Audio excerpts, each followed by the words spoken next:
13 கூட்டறிக்கையில் உள்ளடக்காதது ஏன்? இந்திய விஜயம் குறித்து வெளிவிவகார அமைச்சர் விஜய் தேரத் விளக்கம்.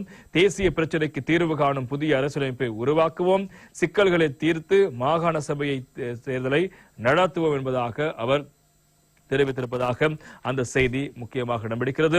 அரசியலமைப்பு அமலாக்கம், மாகாண சபை தேர்தல் நடத்தல் மற்றும் தமிழ் மக்களின் அபிலாஷைகளை பூர்த்தி செய்தல் எனும் விடயங்கள் இலங்கையும் இந்தியாவும் இணைந்து வெளியிட்ட கூட்டறிக்கையில் உள்ளடக்கப்படவில்லை.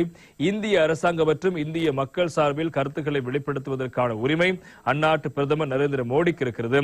அதன் அடிப்படையிலேயே அவரால் அக்கருத்துக்கள் வெளியிடப்பட்டன என்று வெளிவிவகார அமைச்சர் குறிப்பிட்டிருக்கின்றார்.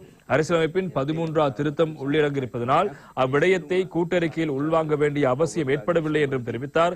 ஜனாதிபதி அன்ருகுமார் திசாநாயக்க அண்மை இந்திய விஜயத்தின் போது ஆராயப்பட்ட விடயங்கள் மற்றும் கையெழுத்து ஒப்பந்தங்கள் தொடர்பாக தெளிவுபடுத்தும் ஊடக சந்திப்பு நேற்று இடம்பெற்றது. இதன் போதே அவர் இந்த விடயங்களை சுட்டிக்காட்டி பேசியிருக்கிறார், பல விடயங்களை சுட்டிக்காட்டியிருக்கிறார். அதன்படி ஜனாதிபதி அன்ருகுமார் திசாநாயக்கவுக்கும் இந்திய பிரதமர் நரேந்திர மோடிக்கும் இடையிலான நடைபெற்ற சந்திப்பின் போது விசேடமாக அரசியலமைப்புக்கான 13வது திருத்தம் குறித்து என்ன பேசப்பட்டது என்று கேள்வி எழுப்பப்பட்டது.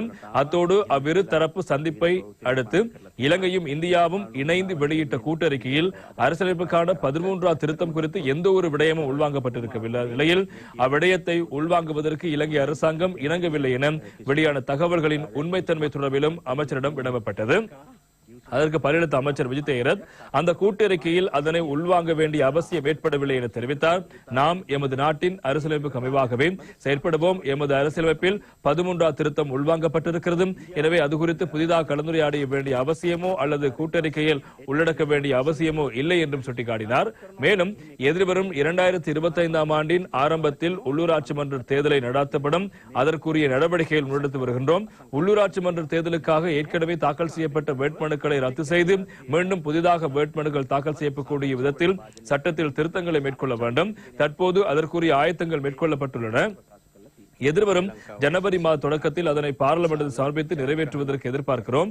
அதனைத் தொடர்ந்து தேர்தல் ஆணைக்குழுவினால் தீர்மானிக்கப்படும் தினத்தில் உள்ளூராட்சி மன்ற தேர்தல் நடத்தப்படும். உள்ளூராட்சி மன்ற தேர்தலின் பின்னர் மாகாண சபை தேர்தலை நடத்த வேண்டும். இருப்பினும் எல்லை நிர்ணய ஆணைக்குழுவின் அறிக்கை பார்லிமெண்டத்தில் நிறைவேற்றப்படாததன் விளைவாக மாகாண சபை தேர்தலை நடத்த வேண்டிய முறைமை தொடர்பில் இன்னமும் தீர்மானிக்கப்படவில்லை. ஆகையால் பார்லிமெண்டத்தின் ஊடாக அச்சட்டத்தை மீண்டும் திருத்தி அமைக்க வேண்டிய தேவை ஏற்பட்டிருக்கிறது. எனவே அப்பணிகள் பூர்த்தியடைந்தவுடன் அரசியலமைப்புக்கு அமைவாக அடுத்த கட்ட நடவடிக்கைகள் முன்னெடுக்கப்படும். அதன் காரணமாகவே கூட்டறிக்கையில் இந்த விடயத்தை உள்ளடக்க வேண்டிய தேவை யாருக்கும் ஏற்படவில்லை என்பதாக குறிப்பிட்டார். அரசியலமைப்பு அமலாக்கம் மற்றும் மாகாண சபை தேர்தல் என்பன எமது நாட்டின் உள்ளக விவகாரங்களாகும். இதுகுறித்து அரசாங்கத்தின் நிலைப்பாடு என்ன? அதே போன்றும் அரசாங்கம் தமிழ் மக்களின் அபிலாஷைகளை பூர்த்தி செய்ய வேண்டும் எனவும் பிரதமர் மோடி குறிப்பிட்டிருக்கிறார். அரசாங்கம் நாட்டு மக்களின் அபிலாஷைகளை ஈடேற்ற வேண்டுமே தவிர அதனை இனக்குழு அடிப்படையில் நோக்க முடியாது. ஆகவே இவ்விடயத்தில் அரசாங்கம் கொண்டிருக்கும் நிலைப்பாடு என்ன என்று ஊடகவில் ஒருவர் கேள்வி எழுப்பினார். அதற்கு பதில் வழங்கிய அமைச்சர் அவர்கள், நீங்கள் கூறுகின்ற விடயம் இலங்கை இந்திய கூட்டறிக்கையில் உள்ளடக்கப்பட்டிருக்கவில்லை.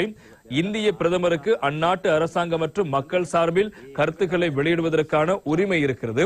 அதன் பிரகாரம் தான் அவர் தனது கருத்தை வெளியிட்டார். இருப்பினும் எமக்கு இடையில் எட்டப்பட்ட இருதரப்பு இணக்கப்பாடுகள் தொடர்பான கூட்டறிக்கையில் அவ்வாறானதொரு விடயம் குறிப்பிடப்படவில்லை. அதற்கான அவசியம் ஏற்படாது. நாம் இப்போது எமது நாட்டின் அரசியலமைப்புக்கு அமைவாகவே செயற்படுகின்றோம். புதிய அரசியலமைப்பை உருவாக்குவது எமது இலக்காக இருக்கிறது.